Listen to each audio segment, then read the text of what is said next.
Hi guys, if you want to understand what Nigel Farage is hoping to achieve, look no further than Donald Trump and the MAGA movement. Tax cuts, tax cuts, tax cuts.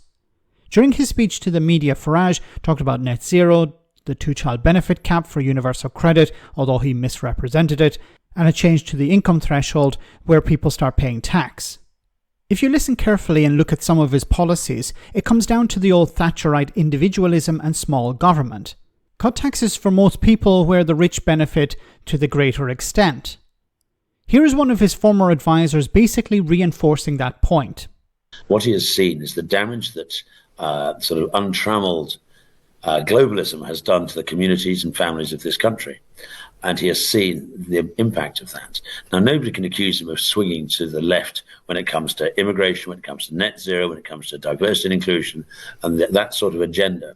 Absolutely not. He has firmly and has set his heart against these things. And in there comes much savings.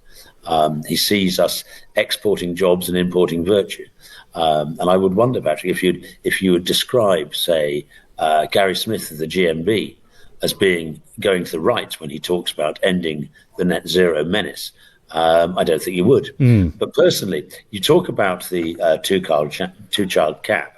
I'm not entirely sure how that one works, and I don't think the specific details were presented. Though he did say, come back to me in a year and I'll be able to give you the costings fully. That is ambitions. But I think the important one is the transferable marriage tax allowance. This is something that he has been proposing and pushing for at least 20 years. We feel very firmly that it is the most important of these changes and policies that he has stated today, because it allows for the upbringing of children effectively, and families can choose how to do so. Right now, the taxation system makes it harder to bring up children in a secure family unit than it does as two separate parents. And that cannot be good for them, the children, or society at large.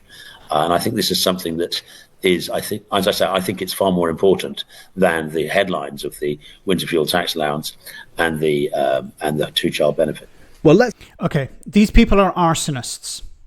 Now, what do I mean by that? They want to reduce the size of the state. They want to reduce the size of the welfare state in particular, and to hell with the consequences. Because what they want to see is tax cuts. Now, tax cuts, they will say, are beneficial for the poorest in society. And immediately, yes, they are.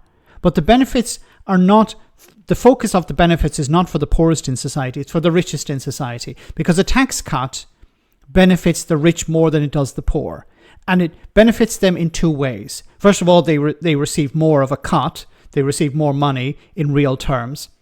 But also, the richest in society rely less on public services. So if Farage and his shower want to cut taxes, they're going to have to cut public services as well. And who's that going to impact more?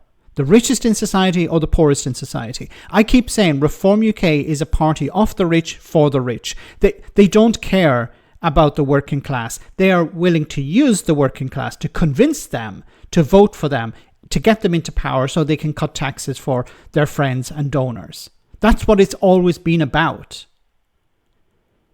Look at what Donald Trump is doing in the United States, cutting $800 billion from Medicaid. Farage would love to do something like that. Look at Farage's previous comments on the NHS.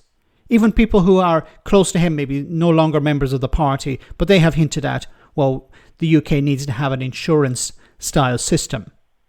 An absolute disaster. People within Reform constantly complaining about people on benefits. Or we need to kick people off benefits, force them into doing jobs. Richard Tice recently was talking about forcing people into the care sector because there's a shortage of workers. No, don't bring people in from abroad. No, let's force people off benefits. Their goal is to reduce the size of the state because rich people, as I keep saying, don't like paying taxes and certainly don't like to see their taxes go to the most vulnerable in society.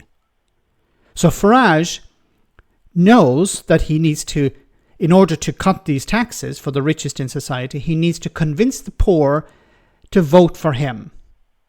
Now, some of his policies may make sense in the medium and short term. They may benefit some people, but it will come at a massive cost. These people are not interested in the working class. They're not interested in ordinary people and their concerns. They want to use them in order to get into power, to benefit themselves and their donors. That's what it has always been about. They're arsonists, and they don't care about the consequences. Let me know in the comment section, guys, what you think. As always, your comments are greatly appreciated. Thanks a lot.